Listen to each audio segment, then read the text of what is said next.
hidup ini punya harapan. Setiap orang punya harapan. Dan manusia yang paling baik adalah manusia yang punya harapan. Mari kita harapannya dinyalakan. Coba harapannya dinyalakan. Handphonenya dinyalakan. Nyalakan handphonenya semuanya. Coba nyalakan. Ini adalah lampu harapan. Harapan ini akan diberikan kepada pemimpin. Pemimpin menerima seluruh harapan ini yang menyala dalam setiap hari rakyatnya, yang menyala dalam setiap detak jantung rakyatnya, yang terucap dan yang tidak terucap, yang dalam hela napasnya punya harapan. Aku ingin hidup lebih baik lagi dibanding hari ini. Seluruh harapan itu nanti diterima. Dalam kekuatan demokrasi lahirlah pemberian mandat atau kekuasaan. Rakyat memberikan mandat kekuasaan pada pemimpinnya. Pemimpin diberikan hak untuk berkuasa. Pemimpin diberikan hak untuk berkuasa. Dan amanatnya adalah ketika kekuasaan itu diberikan pada pemimpinnya, maka pemimpinnya harus menggunakan sebesar-besarnya kekuasaan itu untuk rakyatnya, bukan untuk dirinya, bukan untuk keluarganya. Rakyat memberikan kuasa pada pemimpin.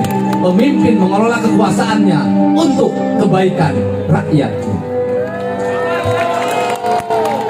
Apa yang harus dimiliki oleh seorang pemimpin? Cinta. Apa?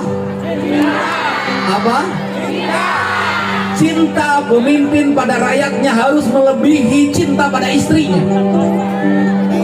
Cinta pemimpin pada rakyatnya harus melebihi cinta pada anak-anaknya. Pemimpin harus berani mengorbankan cinta buat istrinya dan mengorbankan cinta buat anak-anaknya. Karena apa? Karena seluruh cintanya sudah dipertaruhkan, sudah dipersembahkan untuk seluruh rakyatnya. Maka ketika anaknya tidak bersandal, pemimpin tidak usah sedih. Tetapi ketika rakyatnya ke sekolah tak punya uang untuk beli sepatu, maka pemimpin harus bersedih. Ketika istrinya tidak ke salon, pemimpin tidak usah sedih. Tapi ketika ada rakyatnya yang kakinya telanjang, bajunya robek, rambutnya lusuh, maka disitulah kerendahan martabat seorang pemimpin. Untuk itu, mari kita gunakan momentum malam hari ini adalah momentum kesadaran kita. Momentum kesadaran bagi kita. Sudah saatnya kita punya pemimpin istimewa.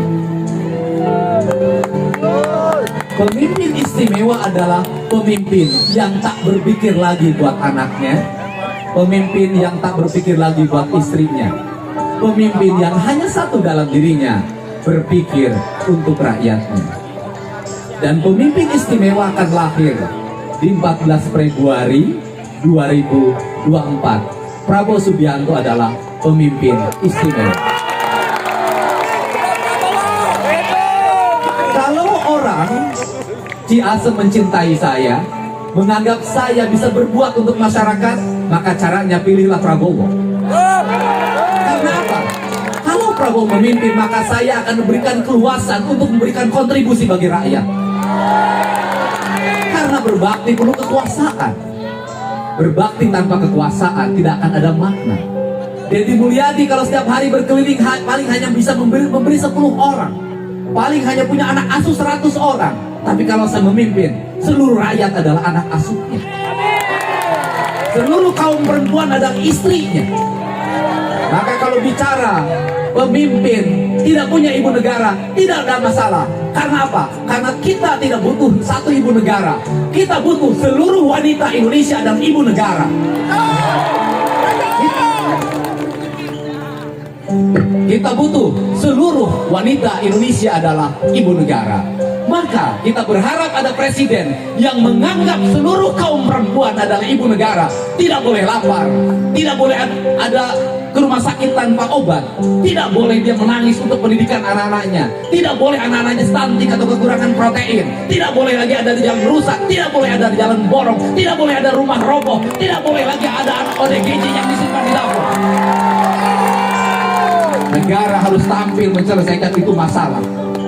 Dan saya meminta komitmen bagi siapapun yang maju untuk jadi anggota DPR RI, yang maju untuk anggota DPRD, persiapkan diri Anda untuk bukan nambah honor, persiapkan diri Anda untuk mengorbankan diri Anda untuk seluruh rakyat Indonesia. Cinta bukan urusan pria dan wanita, cinta adalah urusan rasa pemimpin dengan rakyatnya. Kita hanya butuh satu cinta, pemimpin untuk rakyatnya, karena selama ini rakyat telah mencintai pemimpin.